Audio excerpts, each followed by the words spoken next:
Au nom du Père et du Fils et du Saint-Esprit, ainsi soit-il.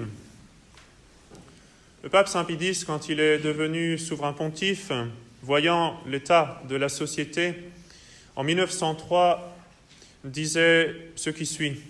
« Qui pèse ces choses a droit de craindre qu'une telle perversion des esprits ne soit le commencement des maux annoncés pour la fin des temps, et comme leur prise de contact avec la terre, et que, véritablement, le fils de perdition dont parle l'apôtre n'ait déjà fait son avènement parmi nous. Si grande est l'audace et si grande la rage avec lesquelles on se rue partout à l'attaque de la religion, on bat en brèche les dogmes de la foi, on tend d'un effort obstiné à anéantir tout rapport de l'homme avec la divinité.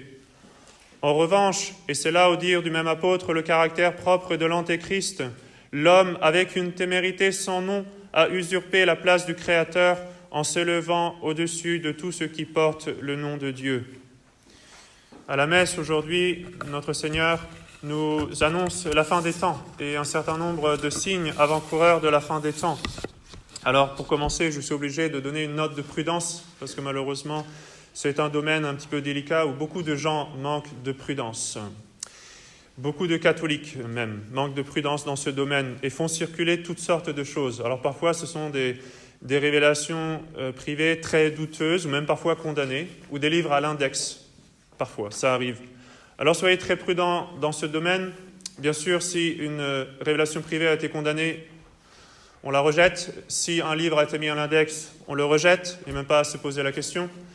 Si une révélation n'est pas approuvée, mais vous ne savez pas non plus si elle a été condamnée, parfois ce n'est pas très clair, alors dans ce cas-là, soyez extrêmement prudents, extrêmement méfiants.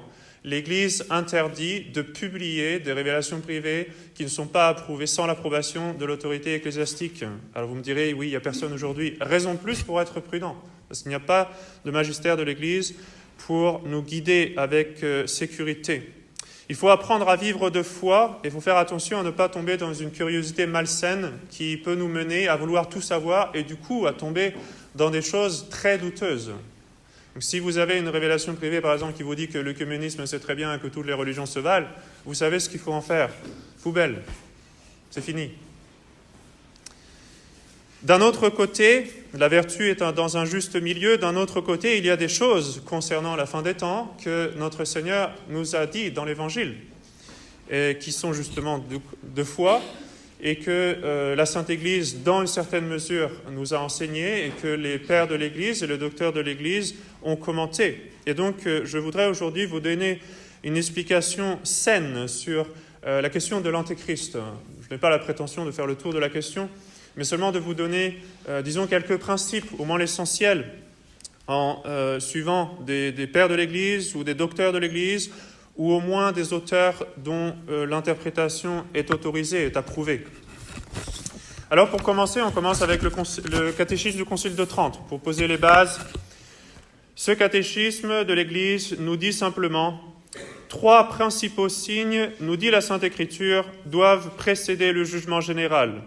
La prédication de l'Évangile par toute la terre, l'apostasie et l'Antéchrist. » Donc aujourd'hui, je voudrais vous parler de l'Antéchrist. L'Antéchrist, c'est celui qui doit venir avant le second avènement de notre Seigneur, avant le jugement dernier, et qui se posera comme l'adversaire ultime du Christ. Saint Jean est le seul auteur du Nouveau Testament qui le nomme expressément, en parlant vraiment d'Antéchrist. Et il nous dit d'ailleurs qu'en fait, il y a plusieurs Antéchrists. Il appelle Antéchrist tous ceux qui sont une image, une préparation, un avant-coureur, on peut dire, de l'Antéchrist final qui doit venir à la fin du monde. Donc dans sa première épître, Saint Jean nous dit « Mes petits enfants, c'est la dernière heure. Et comme vous avez entendu dire que l'Antéchrist doit venir, dès maintenant il y a plusieurs Antéchrists. Par là, nous savons que c'est la dernière heure. » Donc il demandait aux chrétiens de se préparer.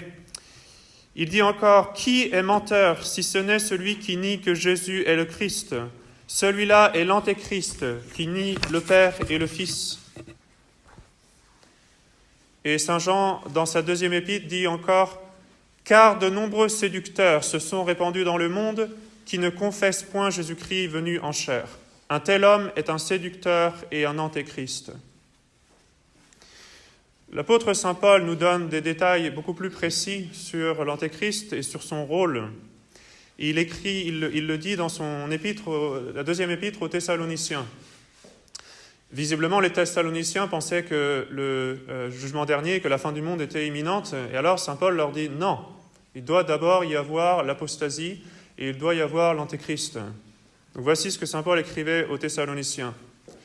Que personne ne vous séduise en aucune manière, car il faut que l'apostasie arrive auparavant, et qu'on ait vu paraître l'homme de péché, le fils de la perdition, l'adversaire qui s'élève au-dessus de tout ce qui est appelé Dieu ou qui est adoré jusqu'à s'asseoir dans le temple de Dieu, se faisant lui-même passer pour Dieu. Ne vous souvenez-vous pas que je vous ai dit ces choses lorsque j'étais encore auprès de vous ? Et maintenant vous savez ce qui le retient, afin qu'il ne paraisse qu'en son temps. Car le mystère d'iniquité est actif déjà, seulement il faut que celui qui le retient encore soit mis de côté.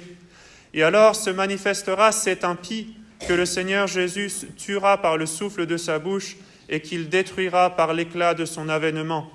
L'avènement de cet impie aura lieu selon la puissance de Satan, avec toutes sortes de miracles, de signes et de prodiges trompeurs, et avec toutes les séductions de l'iniquité pour ceux qui périssent, parce qu'ils n'ont pas reçu l'amour de la vérité pour être sauvés.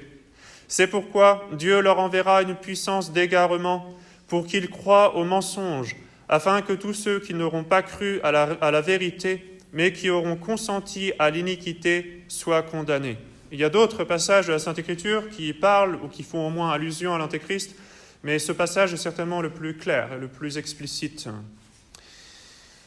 Alors, je vais vous donner quelques principes qui ressortent des différents commentaires qui ont été donnés au cours de l'histoire de l'Église. D'abord, l'Antéchrist est bien un individu, non pas une collectivité ou une idée ou quelque chose comme ça. C'est un individu, un homme particulier, qui sera distinct de Satan, mais qui sera cependant possédé par Satan, comme jamais aucun homme n'aura été possédé du démon. Et donc, il aura la capacité de faire des prodiges, comme les sorciers, mais à un degré beaucoup plus intense, beaucoup plus fort. Ce sera quand même un être humain, mais possédé autant qu'on peut l'être, et un homme pervers autant qu'on peut l'être, qui cependant peut bien présenter. Il sortira du milieu des chrétiens ou des juifs, selon saint Jean.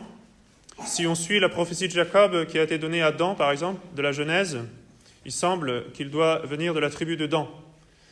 Jacob disait en effet que Dan devienne comme un serpent dans le chemin et comme un séraste dans le sentier, qui mord le pied du cheval, afin que celui qui le monte tombe à la renverse. C'est un peu mystérieux, évidemment. Corneille de la Pierre, qui a écrit tout un commentaire de la Sainte Écriture en rassemblant l'enseignement des pères de l'Église, dit, à propos de cette prophétie de Jacob, il dit ce qui suit. Jacob a prédit cela littéralement de Samson et allégoriquement de l'Antéchrist, antitype de Samson. Ou plutôt, Jacob a dit et compris cela littéralement à la fois de l'Antéchrist et de Samson, si bien qu'il y a ici un double sens littéral, un à propos de Samson, l'autre auquel s'élève Jacob par l'occasion de parler de Samson à propos de l'Antéchrist. L'Antéchrist naîtra en effet de Dan, comme le disent communément les pères. C'est ce que dit Corneille de la Pierre. Alors l'Antéchrist s'égalera à Dieu, il voudra se faire adorer comme Dieu, dans le temple de Dieu, et il sera le négateur par excellence de la divinité de notre Seigneur Jésus-Christ. Et ce temps de l'Antéchrist sera une grande épreuve pour les bons et une punition pour les impies et les apostats. L'Antéchrist sera cependant un séducteur, donc il y aura des qualités qui séduiront tout le monde. Il sera suivi, sera acclamé de tout le monde. Et les tièdes, même parmi les catholiques, risquent bien de s'y prendre. L'empire de l'Antéchrist deviendra universel, il fera une guerre acharnée à Dieu et à l'Église. On pense communément qu'il interdira le culte de Dieu, la messe, qu'il interdira bien sûr l'éducation catholique et tout enseignement chrétien. Cette domination, cette persécution, cependant, seront assez passagères et l'homme de péché sera finalement détruit. Il semble que les Juifs acclameront l'Antéchrist comme Messie et qu'ils, de fait, se feront les auxiliaires de son règne. Et cela est fondé sur une parole de notre Seigneur dans l'évangile de Saint Jean, où il dit « Je suis venu au nom de mon Père, et vous ne me recevez pas. Si un autre vient en son propre nom, vous le recevrez. » Et en commentant sur cette parole de notre Seigneur, Saint Jean Chrysostome dit « Qui est celui que le Sauveur annonce comme devant venir, mais pas au nom de son Père ? L'Antéchrist. » Et il dénonce d'une manière évidente la perfidie des Juifs. Saint Ambroise dit de même « Cela montre que les Juifs, qui n'ont pas voulu croire en Jésus-Christ, croiront à l'Antéchrist. » Saint Jérôme dit de même « Les Juifs, après avoir méprisé la vérité en la personne de Jésus-Christ, recevront le mensonge en recevant l'Antéchrist. » Saint Grégoire le Grand « Les Juifs accorderont leur confiance à un homme, eux qui refusent de croire au Rédempteur, alors qu'à la fin du monde, ils se donneront à l'Antéchrist. » Donc vous voyez qu'il y a quand même de grands pères de l'Église qui enseignent cela. Il semble que la durée de la persécution de l'Antéchrist sera de 3 ans et demi. Cela se base sur le livre de Daniel. Les saints seront livrés entre ses mains pendant 1 temps et des temps et la moitié d'un temps. Et l'Apocalypse dit que la bête aura le pouvoir d'agir pendant 42 mois. Ça semble se corroborer.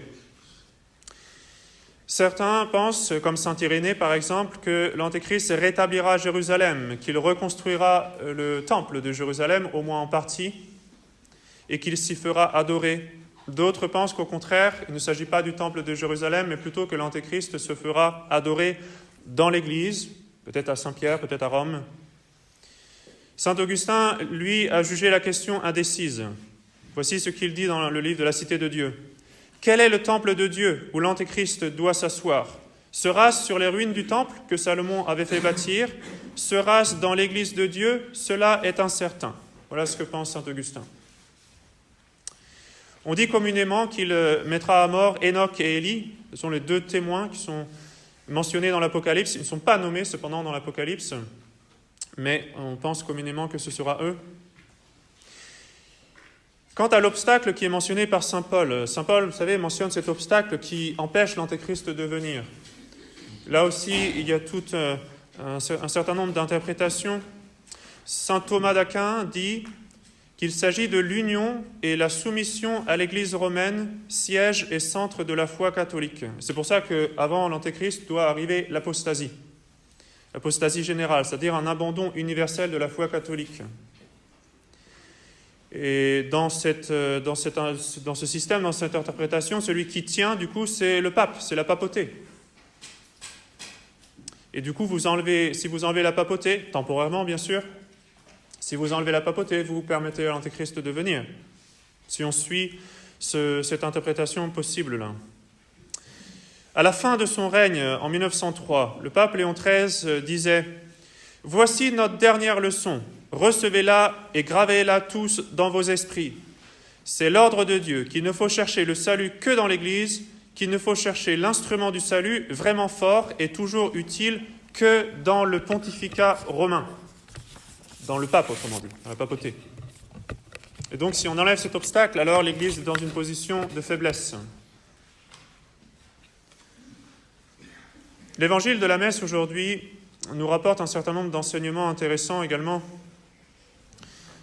Dans le chapitre 24 de saint Matthieu, notre Seigneur dit « Cet évangile du royaume sera prêché dans le monde entier pour servir de témoignage à toutes les nations, et alors viendra la fin. » Et rappelez-vous ce que je vous avais dit, le catéchisme du Concile de Trente nous donnait 3 signes avant-coureurs, la prédication de l'évangile dans le monde entier, l'apostasie générale et ensuite la venue de l'Antéchrist. Et on peut penser que ces choses arrivent assez rapidement les unes après les autres. En ce qui concerne la prédication de l'évangile, on peut facilement penser que cela s'est accompli sous le pape Pie XI et Pie XII, où les missionnaires ont apporté la foi aux dernières peuplades qui ne l'avaient pas encore reçue. Et nous vivons, je pense, cette grande apostasie qui a été prédite. Notre Seigneur dit encore au même endroit « Il y aura alors une grande tribulation, telle qu'il n'y en a pas eu de pareille depuis le commencement du monde jusqu'à présent, et qu'il n'y en aura jamais. Et si ces jours n'avaient été abrégés, nulle chair n'aurait été sauvée. Mais à cause des élus, ces jours seront abrégés. Alors si quelqu'un vous dit « Voici le Christ est ici » ou « Il est là », ne le croyez pas. Car il s'élèvera de faux Christ et de faux prophètes qui feront de grands signes et des prodiges au point de séduire, s'il était possible, même les élus. Voici que je vous l'ai prédit. Donc il y a beaucoup de choses qui sont annoncées là. Une grande tribulation, ça reste assez mystérieux. S'agit-il d'une persécution? S'agit-il de ce que nous vivons? Au point de séduire, s'il était possible, même les élus. Alors il s'élèvera de faux Christ, nous dit notre Seigneur. Ça peut être de faux Messie, certainement. Et il y en a eu depuis notre Seigneur, et il continuera d'en avoir jusqu'à la fin des temps, des faux Messies. Mais on peut penser aussi peut-être qu'il s'agisse de faux Christ sur terre. C'est comme ça que sainte Catherine de Sienne appelait le vicaire de notre Seigneur, le pape. Donc ça pourrait s'appliquer peut-être à de faux papes. Je vais vous donner maintenant un commentaire de ce passage de l'Évangile qui est donné par un professeur d'apologétique du début du XXe siècle, l'abbé Sylvester Berry, qui a publié un livre d'ecclésiologie en 1927, qui essaie justement d'harmoniser, disons, l'enseignement des pères, et qui, je pense, donne un commentaire très intéressant, même si, bien sûr, ça ne veut pas dire que c'est deux fois. C'est une interprétation qu'il donne, mais je pense qu'elle est très intéressante dans le contexte dans lequel nous sommes. Voici ce qu'il dit. Les prophéties de l'Apocalypse montrent que Satan va imiter l'Église du Christ pour tromper le genre humain. Il va établir une Église de Satan en opposition à l'Église du Christ. L'Antéchrist assumera le rôle du Messie. Son prophète jouera le rôle du pape. Et il y aura une imitation des sacrements de l'Église. Il y aura aussi des prodiges en imitation des miracles accomplis dans l'Église. Dans un autre ouvrage, en commentant le chapitre 12 de l'Apocalypse, il dit de même « Dans ce passage, il y a une allusion évidente à un fils de l'Église en particulier, dont le pouvoir et l'influence sera tel que Satan cherchera sa destruction à tout prix. Cette personne ne peut être autre que le pape qui doit être élu dans ces jours-là. La papauté va être attaquée par toutes les puissances de l'enfer. Par conséquent, l'Église souffrira de grandes épreuves et de grandes afflictions à assurer un successeur sur le trône de Pierre. Les mots de saint Paul aux Thessaloniciens peuvent être une référence à la papauté, comme étant l'obstacle à la venue de l'Antéchrist. Il dit encore « L'histoire démontre que les périodes les plus désastreuses pour l'Église furent les temps où le trône papal était vacant ou quand des antipapes s'opposaient à la tête légitime de l'Église. Il en sera ainsi également dans ces mauvais jours à venir. » Évidemment, quand on lit cela, on est forcé de se dire qu'il avait sans doute vu juste. Alors, qu'en est-il? Nous vivons certainement un temps d'épreuve, une grande crise au niveau de la papauté. Est-ce un prélude à l'Antéchrist? On peut le penser, je pense. On peut le penser. Si saint Pie X, en 1903, disait qu'on avait le droit à l'époque de craindre que l'Antéchrist était déjà vivant, imaginez ce qu'il dirait aujourd'hui. Alors je ne veux pas vous affoler, ce n'est pas le but évidemment, ni vous faire tomber, comme je l'ai dénoncé, dans une curiosité malsaine, ce n'est pas le but. Mais le but, c'est d'être prêt à toute éventualité et de fortifier sa foi. Nous ne connaissons que les grandes lignes, mais nous en savons suffisamment pour nous préparer. Nous ne savons pas exactement quand, où, pourquoi, comment, mais nous savons globalement ce qui peut se passer à plus ou moins courte échéance. Alors nous devons vivre de foi, nous devons nous accrocher à cette foi, et cela doit nous rassurer d'une certaine façon quand nous voyons cette crise terrible que nous traversons aujourd'hui. Eh bien, il faut voir les choses de haut. Le bon Dieu avait prévu un temps de crise, et même une crise de cette envergure. Alors, gardons la foi, soyons fidèles à la foi, soyons fidèles au sacrement. Saint Augustin, quand il parlait, quand il commentait tout cela et qu'il faisait référence au refroidissement de la charité qui avait été prédit par notre Seigneur et que nous voyons certainement aujourd'hui, quand il parlait de ce refroidissement de la charité, il disait justement que ce sera l'occasion de vivre de la foi, de retrouver une foi profonde. Et je vais vous laisser avec ces paroles de saint Augustin. Voici ce qu'il écrit dans La Cité de Dieu. « S'il faut avouer que la charité d'un grand nombre doit se refroidir à la vue de l'iniquité triomphante, et que par des persécutions inouïes, des ruses jusqu'alors inconnues, le démon, libre de ses chaînes, doit entraîner la chute de beaucoup qui ne sont pas écrits au livre de vie, il faut croire aussi que non seulement ceux dont la foi sortira victorieuse de l'épreuve de ce temps-là, mais plusieurs même du dehors, aidés de la grâce de Dieu, et de la considération des Écritures qui prédisent la fin des temps dont ils sentiront l'approche, trouveront alors plus de fermeté pour croire ce qu'ils ne croyaient pas et plus de force pour vaincre le diable déchaîné. Au nom du Père et du Fils et du Saint-Esprit, ainsi soit-il.